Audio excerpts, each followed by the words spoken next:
杨开，你入门3年，147场挑战无一获胜，此次以名相搏，境界却毫无提升，你图什么？软柿子，随便你。Halo guys, apa kabarnya hari ini? Masih baik-baik aja kan? Di video kali ini kita akan melanjutkan cerita Donghua, Martial Peak. Oke, nggak usah lama-lama lagi, kita langsung aja ke ceritanya. Di tengah kobaran api dan pusaran salju, setelah debu mereda, Gong Wei-san berdiri tanpa terluka. Cahaya keemasan di tubuhnya tidak menunjukkan tanda-tanda kerusakan. Dia menatap Wu Chang dengan ekspresi mengejek dan berkata, "Sudah saya bilang, pembatasan ini sekarang berada di bawah kendali saya. Apa Anda tidak mengerti? Bodoh sekali." Ekspresi Wu Chang berubah beberapa kali, menjadi sangat buruk. Pada pendekar di luar yang belum memasuki kuil waktu semuanya terkejut dengan pemandangan aneh ini. Di satu sisi mereka mengagumi keberanian Gong Wei-san yang berani menyinggung monster seperti Wu Chang. Di sisi lain mereka juga terkejut dengan kekuatan Wu Chang. Jika serangan mengerikan seperti itu mengenai kerumunan, hanya sedikit yang akan selamat. Bentrokan antara dua kekuatan dahsyat pasti akan mempengaruhi orang-orang yang tidak bersalah. Jadi setelah sadar kembali, semua orang menggunakan teknik gerakan mereka untuk bergegas masuk ke kuil waktu melalui celah. Saya tidak bisa masuk dan kalian semua juga tidak bisa masuk. Wu Chang tiba-tiba meraung, melepaskan serangan dasar dengan niat menghancurkan diri sendiri. Dia mengulurkan tangannya seolah-olah mengeluarkan 2 harta karun rahasia dari udara kosong. Satu adalah pedang, yang lainnya adalah bilah. Keduanya berkelas do surgawi. Bilahnya berwarna merah menyala, pedangnya putih tanpa celah. Dengan gelombang energi sumber, kedua senjata itu dilepaskan menebas ke bawah dalam pancaran energi berbentuk silang. "Ah, cepat menghindar!" "Tidak! Wu Chang sudah gila!" Apa yang terjadi?" Semua orang ketakutan dan berpencar ke segala arah, tetapi serangan Wu Chang sama sekali tidak terduga dan ditambah dengan kekuatannya yang luar biasa, bahkan ketika semua orang menghindar. Beberapa masih lengah dan terkena tepat sasaran oleh pancaran energi berbentuk silang. Dengan dentuman yang memekakkan telinga, sebuah kawah besar terbentuk di tanah di depan aula. Darah dan anggota tubuh beramburan kemana-mana, mengakibatkan banyak orang tewas dan terluka. 5 atau 6 orang tewas seketika dan lebih dari 10 orang terluka. Yang Ke menghindar dengan cepat dan tidak terluka, sementara Bian Yuqing dan Kowu menderita luka ringan. Keterkejutan awal mereka mereda digantikan oleh kengerian.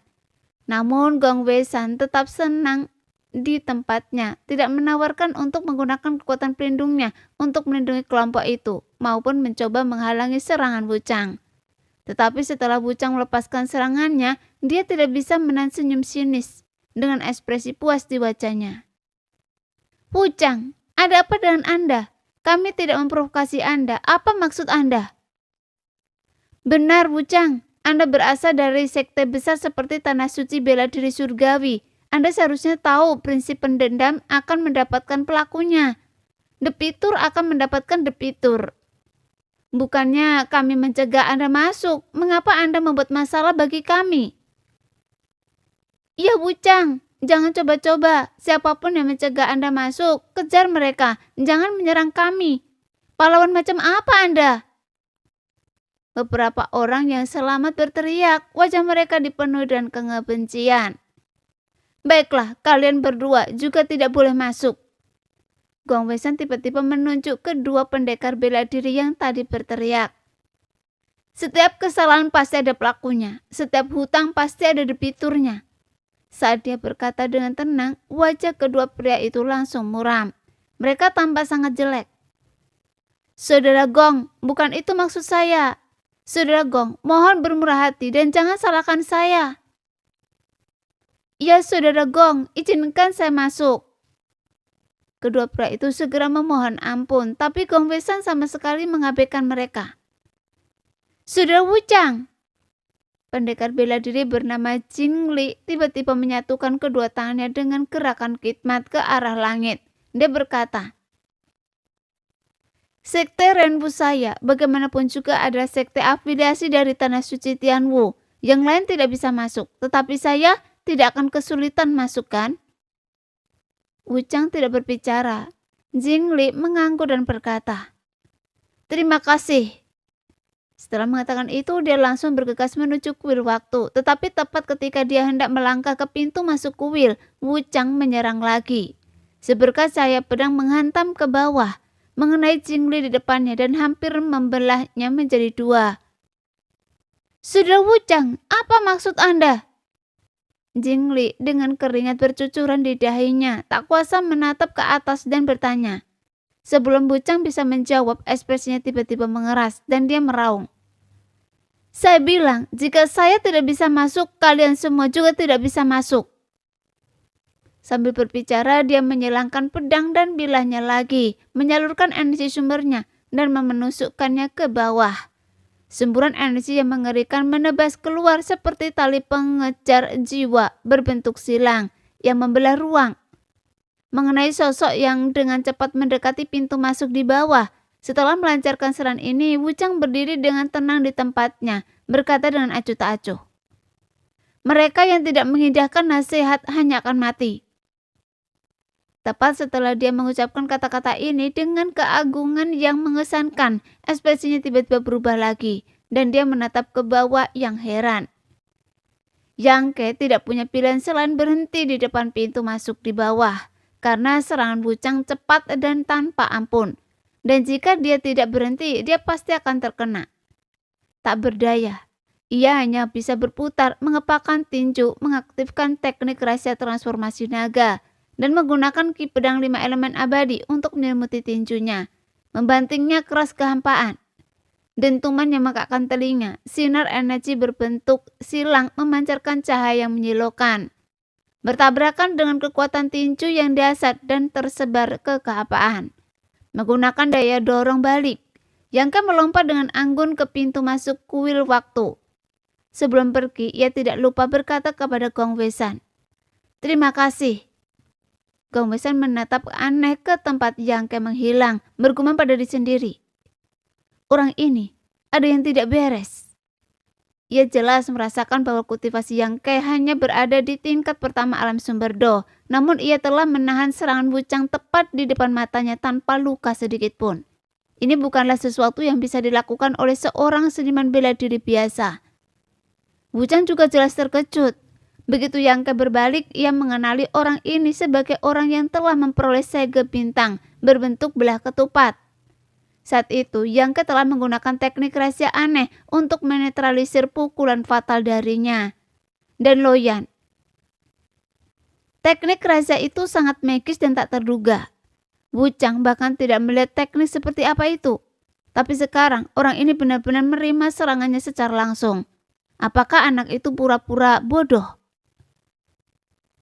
Pikiran itu tanpa sadar muncul di benak Wuchang. Dalam momen singkat kelengkahan itu, para pendekar di bawah telah bergegas menuju pintu masuk dengan kecepatan luar biasa, menghilang dalam sekejap. Pada saat Wuchang bereaksi dan mencoba menghentikan mereka, sudah terlambat. Dia hanya bisa menyaksikan semua orang menyerbu kuil waktu, hanya menyisakan dirinya dan 2 pendekar lain yang ditolak oleh Gong Weishan. "Wuchang!" Gong Weishan terkekeh. Berulang kali menggumamkan nama Wuchang. Matanya berkilauan dengan ejekan dan cemoohan saat dia berkata, "Sekarang mereka semua sudah di dalam. Apa yang Anda akan lakukan?" Wuchang tidak berbicara, hanya menatap dingin ke arah Gong Weishan. "Mengancam saya dengan tatapan Anda?"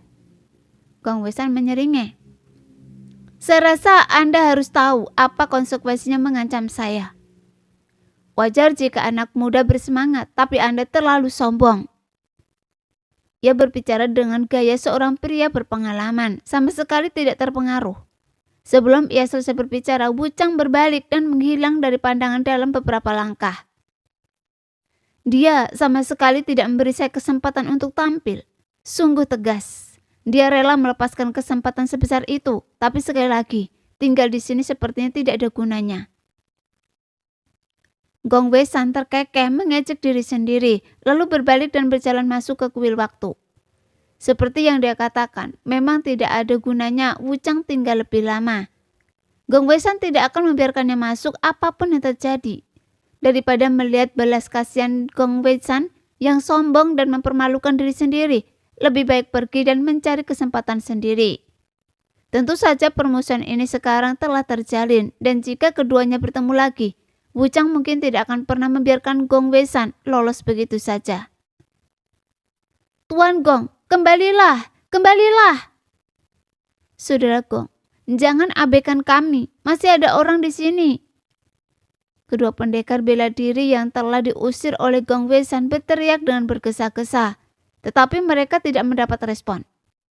Setelah menunggu di luar kuil untuk waktu yang lama, mereka hanya bisa pergi dengan sedih. Apa yang terjadi? Di dalam kuil waktu, Yang Ke terkejut dengan pandangan di depannya. Begitu ia masuk, ini adalah bagian dalam sebuah aula besar yang luasnya setidaknya beberapa hektar. Di hadapannya Xiao Chen, Lan Xun, Lo Yuan, Xiao Baiyi, dan Murong Xiao Xiao yang telah masuk lebih dulu, dikelilingi oleh boneka-boneka yang tak terhitung jumlahnya, dan berjajar rapat, bertarung sengit melawan mereka. Tanah dipenuhi dengan pecahan logam dan bagian-bagian boneka.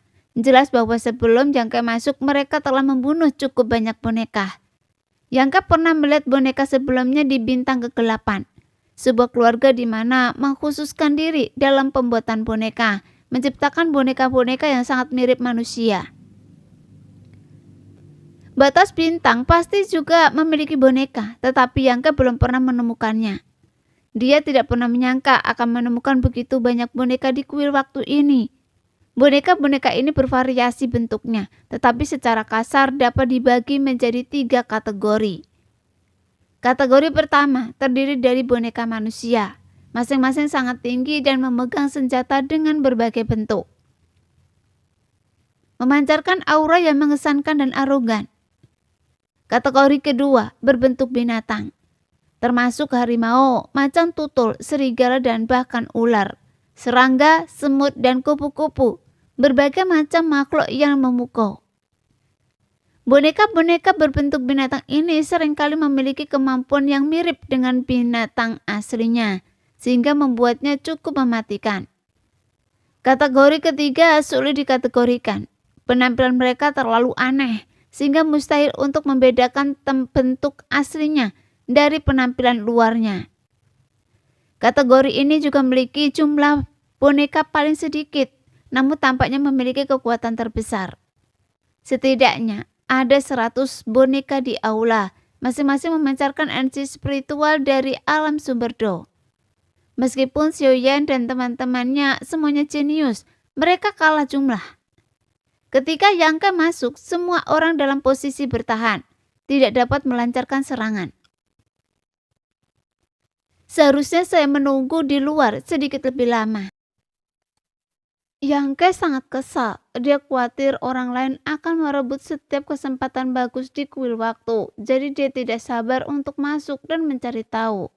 Siapa sangka dia akan menemui ini begitu dia tiba. Seandainya dia tahu lebih awal, dia akan menunggu di luar sedikit lebih lama dan menunggu sampai orang-orang itu membunuh boneka-boneka itu sebelum masuk. Adik Yang, hati-hati, boneka-boneka ini tidak mudah dihadapi.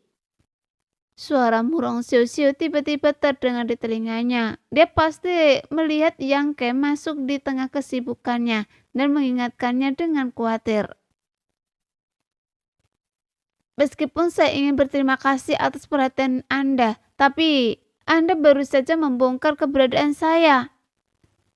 Yang Ke tersenyum getir pada diri sendiri. Benar saja, begitu Murong Xiao Xiao selesai berbicara, salah satu boneka yang paling dekat dengannya tiba-tiba berbalik. Matanya memancarkan cahaya merah yang menyeramkan, menatap Yang Ke. Desain boneka itu aneh, menyerupai kadal besar yang berjalan tegak dengan tungkai depan pendek dan tungkai belakang yang sangat kuat. Seluruh tubuhnya diselimuti aura ganas yang tak terlukiskan.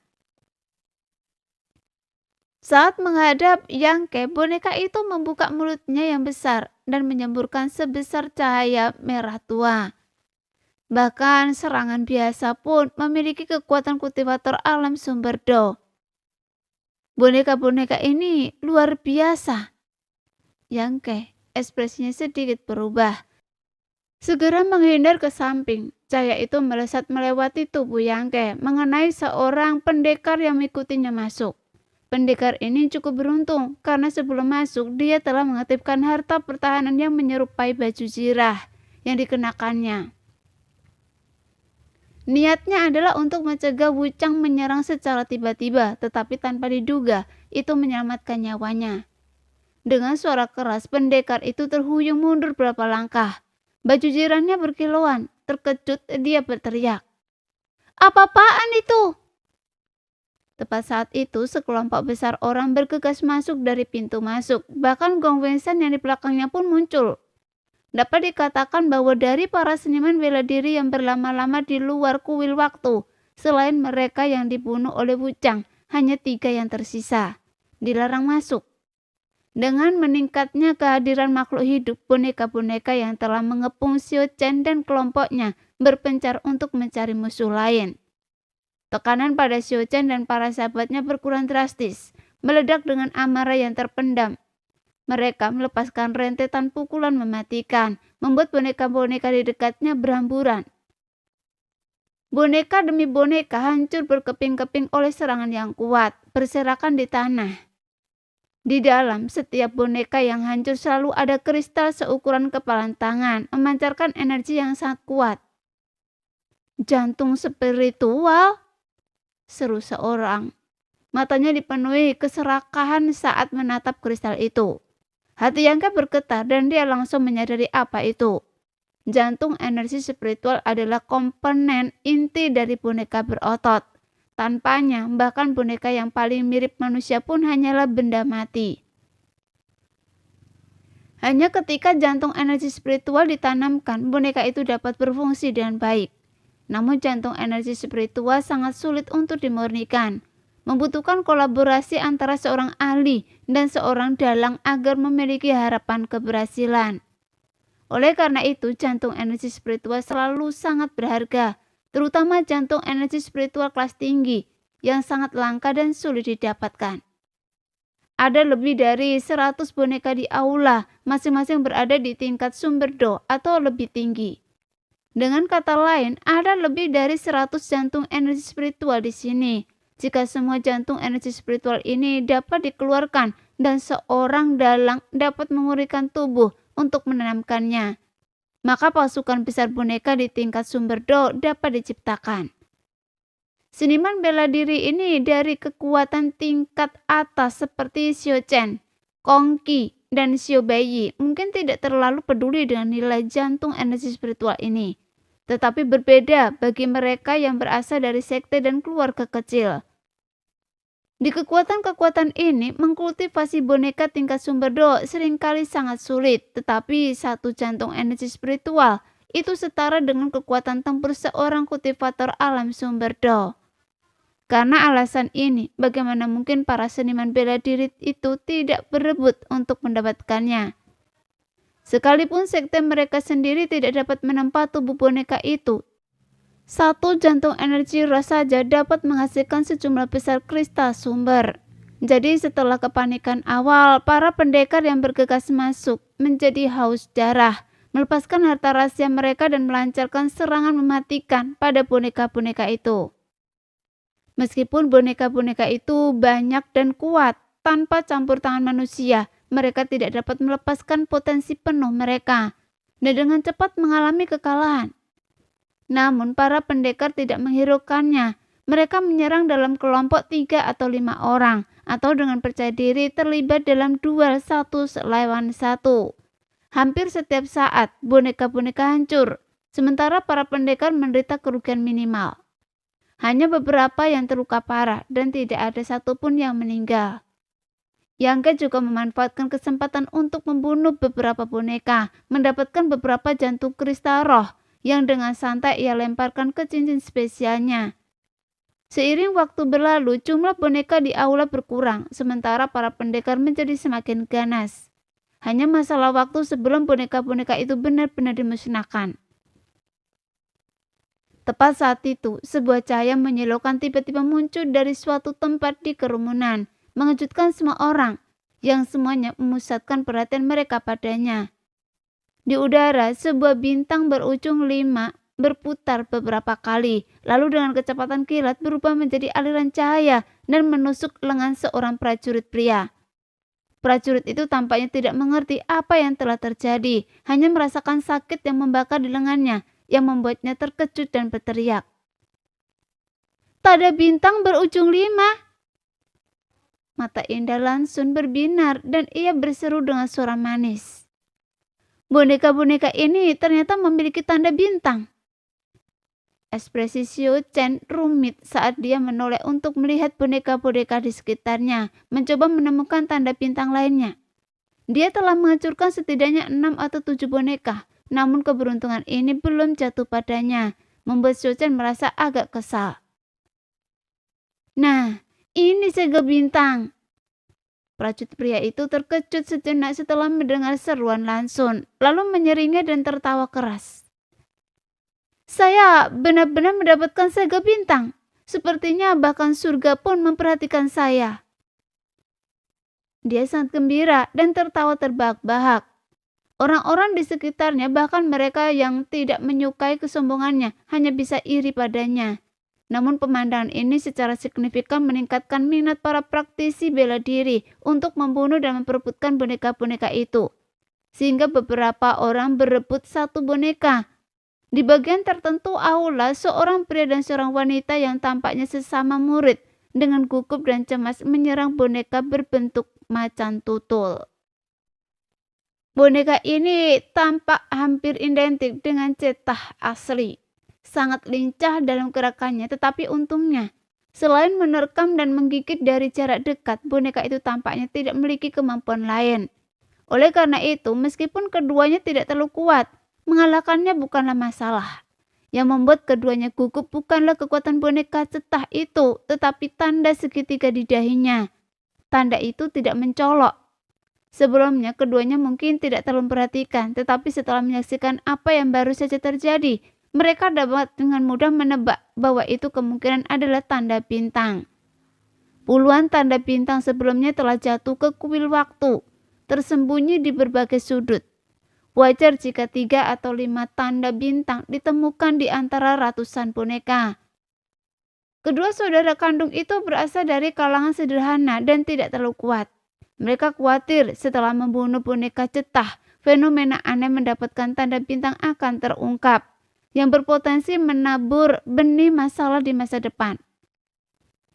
Jangan tertipu oleh kegembiraan pria yang mendapatkan tanda bintang berujung 5 saat ini. Dia pasti sedang diawasi oleh banyak orang, menunggu untuk diserang saat dia sendirian.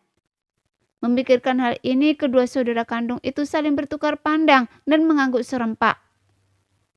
Alih-alih langsung membunuhnya, mereka bertarung dan mundur, membawa boneka cetah lebih dalam ke dalam kuil, berharap untuk lolos dari pandangan semua orang sebelum berebut tanda bintang.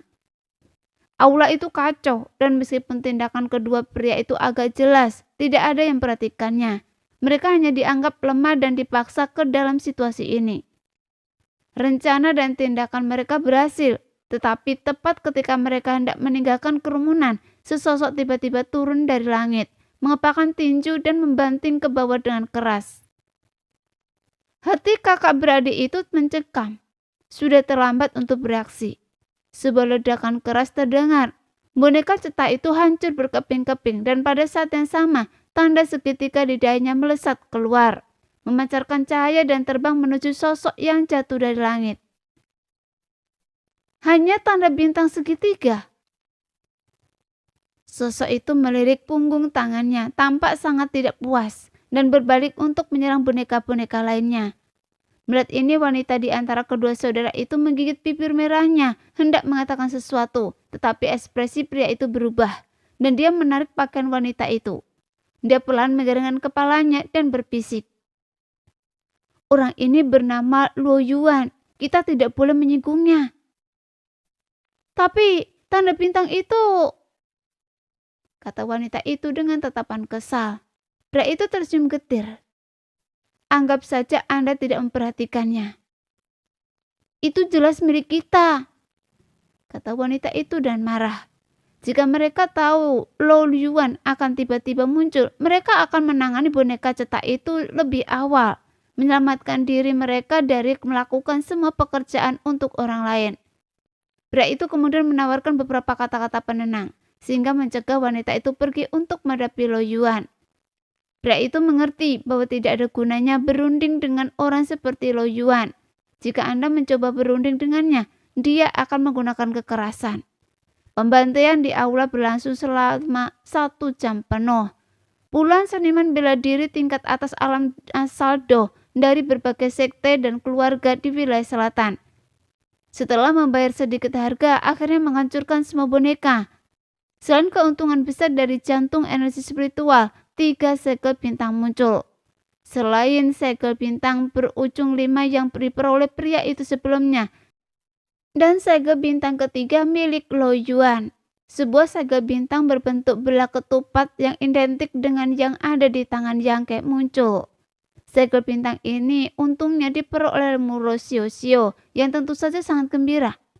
Karena ini berarti dia memenuhi syarat untuk memasuki lautan bintang yang hancur untuk mencari jalan kaisarnya sendiri. Baru sekarang semua orang punya waktu untuk meriksa aula dengan seksama. Aula itu meliputi area yang luas dan sekarang tanahnya dipenuhi dengan pecahan boneka. Melihat ke depan, ada jalan yang jelas, tampaknya satu-satunya jalan keluar. Tidak ada boneka yang menjaga jalan keluar, juga tidak ada jejak formasi pembatas apapun, sehingga tampak cukup aman.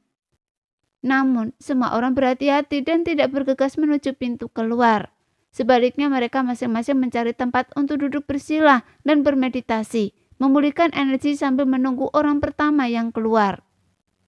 Kong Qi dari persekutuan pedagang 7 cahaya tiba-tiba mendekati Gong Wei Shan dari belakang, membungkuk dan hormat dan bertanya, "Saudara Gong, apa pendapat Anda tentang situasi di sana?" Gong Wei Shan menyipitkan mata padanya dan berkata, "Saudara Kong, saya perhatikan Anda bahkan lebih tidak tahu malu dari sebelumnya. Mengapa Anda menanyakan semuanya pada saya? Saya tidak menciptakan kuil waktu ini." Kong Qi terkekeh, acuh tak acuh dan berkata, "Orang yang mampu seharusnya berbuat lebih banyak. Dengan pemahaman Anda tentang formasi dan batasan, Saudara Gong, jika ada bahaya nyata di sana, Anda pasti sudah segera mengetahuinya. Karena Anda begitu tidak tahu malu menyanjung saya." Gong Wei Shan mendengus dengan enggan berdiri dan berjalan ke arah tersebut, sambil berkata, "Kalau begitu, saya akan pergi melihatnya." Gong Wei Shan bergumam sendiri sambil berjalan menuju pintu keluar. Kong Qi terkejut. Ia memang datang untuk meminta Gong Wei Shan memeriksa apakah ada formasi penghalang di pintu keluar. Tetapi ia tidak menyangka pihak lain akan langsung setuju tanpa niat menolak. Ini tidak sesuai dengan karakter dan kepribadian Gong Wei Shan biasanya. Memikirkan hal ini, ekspresi Kong Qi sedikit berubah dan ia dengan cepat melangkah maju untuk menyusul sambil berkata, "Bagaimana mungkin saya membiarkan kakak Kong pergi ke dalam bahaya sendirian? Saya bersedia pergi bersama Anda. Sebagai saudara, kita harus berbagi suka dan duka." "Anda yakin?" Gong Wei Shan memiringkan kepalanya, menatapnya dan ekspresi menggoda. Pikiran Kong Qi dipenuhi dengan berbagai emosi, terutama karena ekspresi pihak lain terlalu menarik, membuatnya merasa agak ragu dan tidak yakin bagaimana menjawab dengan cara yang akan memuaskan pihak lain. Namun, akhirnya ia menggertakkan giginya dan berkata, "Saya yakin." "Baiklah kalau begitu." Gong Wei Shan mengangkat bahu dan terus berjalan maju berkata, "Tetaplah dekat dengan saya." Mendengar ini, Kong Qi sangat gembira, tahu bahwa jawabannya pasti benar. Tetapi dia tetap tenang, berkata, tentu saja Saudara Gong, hati-hati." Sambil berbicara, keduanya tiba di satu-satunya pintu keluar di bawah pengawasan semua orang. Saat ini para pendekar yang sedang bermeditasi dan beristirahat di aula utama juga mengamati gerakan Gong Wei Shan dengan seksama, takut melewatkan sesuatu. Kemampuan Gong Wei Shan untuk menembus batasan telah disaksikan oleh semua orang sebelumnya, dan jika ada formasi tersembunyi di pintu masuk, dia pasti akan dapat melihatnya juga. Untuk sesaat semua orang menahan nafas, menunggu hasilnya. Gong Wei Shan berdiri di depan pintu masuk, mengamatinya dengan cermat. Ekspresinya terus berubah, membuat orang-orang di sekitarnya cemas. Setelah beberapa saat, dia dengan santai berkata, "Seperti yang diharapkan, pintu masuk ini hanyalah pintu masuk biasa, tidak ada bahaya." Dengan itu, dia langsung berjalan menuju pintu masuk. Kongki buru-buru mengikutinya. Dalam sekejap mata, keduanya menghilang dari pintu masuk, lenyap tanpa jejak. Bermain-main. Xiao Chen mendengus tidak puas. Dia mengira Gong Wei Shan telah menemukan sesuatu ketika melihat ekspresinya berubah beberapa kali. Tetapi inilah hasil akhirnya, membuatnya merasa seperti telah dipermainkan.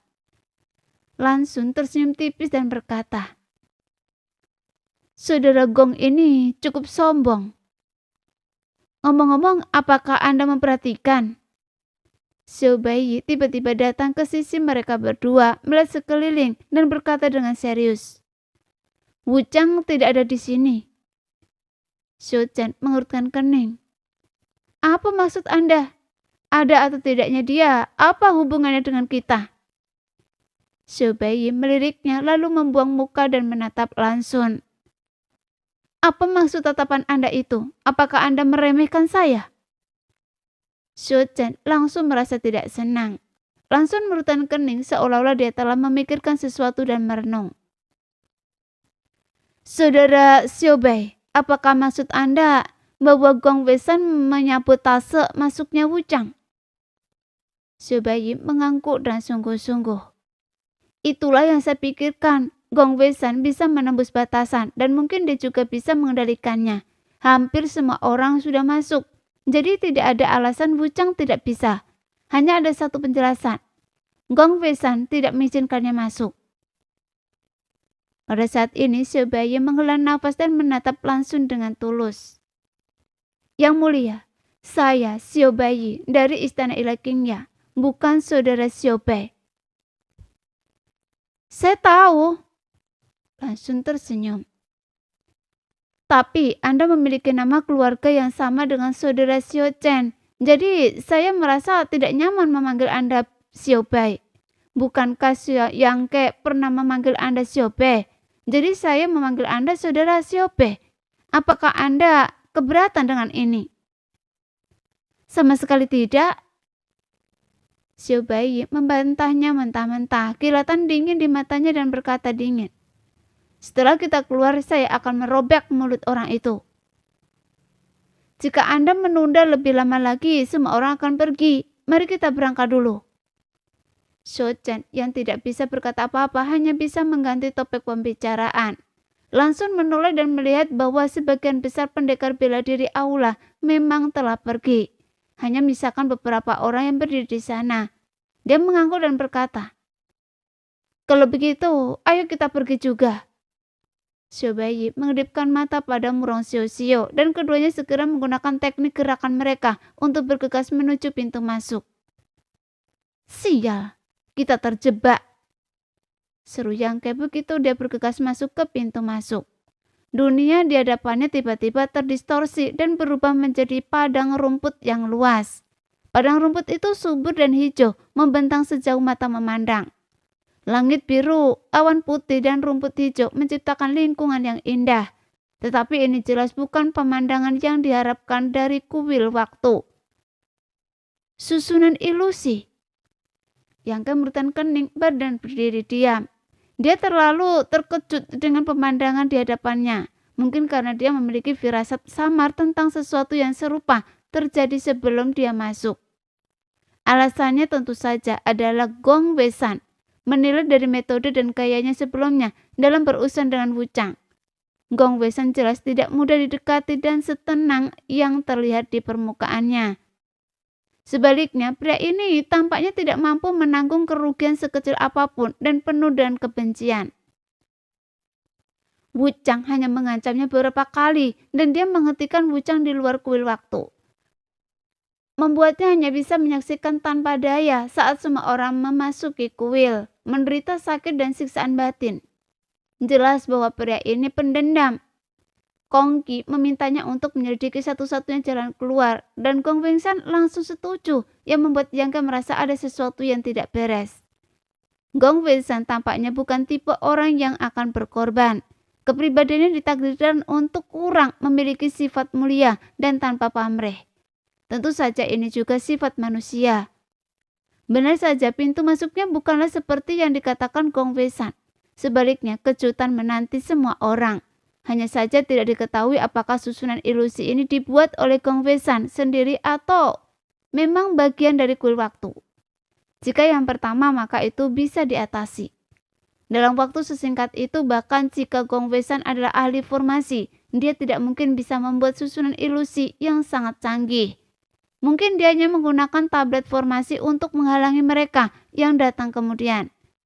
Jika demikian, maka susunan ilusi ini dapat dihancurkan dengan cepat, mengingat kekuatan Gong Wei Shan. Tetapi jika itu adalah sesuatu yang dimiliki oleh kuil waktu itu sendiri, maka itu menakutkan. Karena bahkan Gong Wei Shan tidak menyadari ada yang salah sebelumnya. Dengan percaya diri menerobos masuk. Kerumitan susunan ilusi ini bahkan menipu seseorang seperti Gong Wei Shan. Bagaimana mungkin orang lain dapat menghancurkannya? Mereka mungkin terjebak di sini selamanya. Memikirkan hal ini, Yang Ke menarik nafas dalam-dalam, menenangkan sedikit ketegangannya, dan menghibur diri sendiri. Semoga itu hanya tipuan bocah Gong Wei Shan. Saat dia berbicara, dia pelan menutup matanya, dan begitu selesai berbicara, dia tiba-tiba membukanya kembali. Di pupil kirinya, mata vertikal emas muncul, megah dan khidmat, seolah-olah dapat menembus kehampaan dan melihat menembus ilusi. Yang Ke pelan menoleh, melihat sekeliling. Setelah beberapa saat, dia menghela nafas lega. Ekspresi lega terpancar di wajahnya.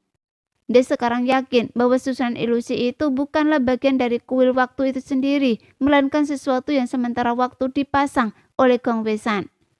Dengan menggunakan mata ilahi penghancur dunia miliknya, ia dengan cepat menemukan kelemahan susunan tersebut dan melihat menembus ilusi yang terdistorsi itu.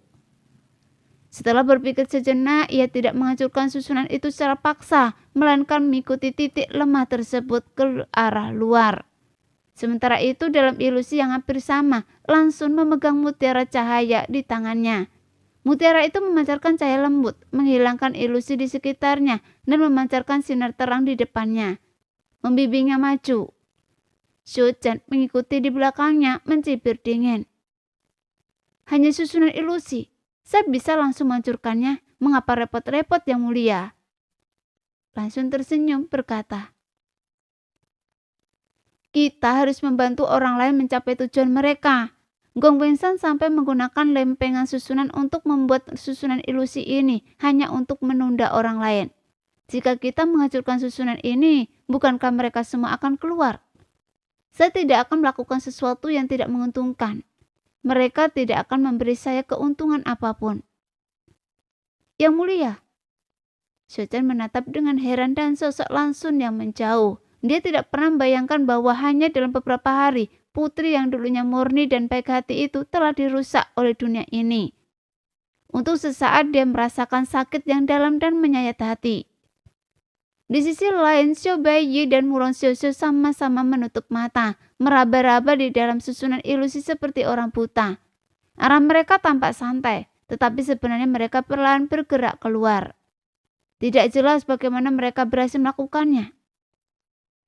Susunan ilusi benar-benar menggelikan. Di hadapan kekuatan absolut, semuanya sampah. Lo Yuan yang selalu berpegang teguh pada kebenaran kekuatan di atas segalanya, tidak menunjukkan rasa takut, bahkan ketika terjebak dalam susunan ilusi ini. Dia melepaskan kekuatan sumbernya, menggunakan gerakan pamungkasnya untuk memburu badai segala sesuatu di jalannya. Namun serangan-serangan itu yang cukup kuat untuk menghancurkan bahkan prajurit alam sumber Do, bahkan tidak menciptakan riak setelah diluncurkan. seolah-olah telah tenggelam ke laut. Meskipun susunan ilusi ini dibuat dengan tergesa-gesa oleh Gong Wei Shan menggunakan lempengan susunan dalam waktu singkat, bagaimana mungkin susunan ini mudah dihancurkan dengan kekuatan kasar? Keluarga Gong adalah ahli formasi susunan. Sebelum membahas susunan ilusi ini, Gong Wei Shan telah memperhitungkan kekuatan tempur Lo Yuan dan yang lainnya. Memastikan bahwa bahkan jika mereka mencoba menghancurkannya dan paksa, itu tidak akan menjadi proses yang cepat. Reaksi para ahli tingkat atas ini pada dasarnya sama dengan reaksi para seniman bela diri alam asal Do lainnya yang akan bereaksi setelah jatuh ke dalam susunan ilusi. Mereka yang memiliki pengetahuan tentang susunan akan mencoba menemukan inti susunan dan menghancurkannya. Mereka yang tidak memahami susunan tentu saja harus menghancurkannya dengan paksa. Tetapi orang-orang seperti Yang Ke dan Lan Xun yang menggunakan kekuatan khusus untuk menemukan kelemahan susunan dapat dengan mudah meloloskan diri dari susunan ilusi. Dalam waktu kurang dari waktu yang dibutuhkan untuk menyeduh secangkir teh. Yang Ke telah mencapai bagian luar susunan ilusi. Penglihatannya terdistorsi sekali lagi. Langit biru dan awan putih menghilang, digantikan oleh lorong yang gelap dan dalam. Yang Ke segera menarik kembali mata iblis penghancur dunianya, dan dengan langkah ringan, dia melesat ke dasar lorong. Melihat ke depan, Yang Ke mengerutkan kening. Begitu banyak jalur bercabang. Di depannya lorong di depan bercabang menjadi setidaknya selusin jalur, masing-masing dengan interior tersembunyi sendiri. Masing-masing mengerikan dan tampaknya mengarah ke titik tanpa kembali. Nah, sekian dulu cerita kali ini. Kita lanjut lain hari ya guys ya. Bye-bye.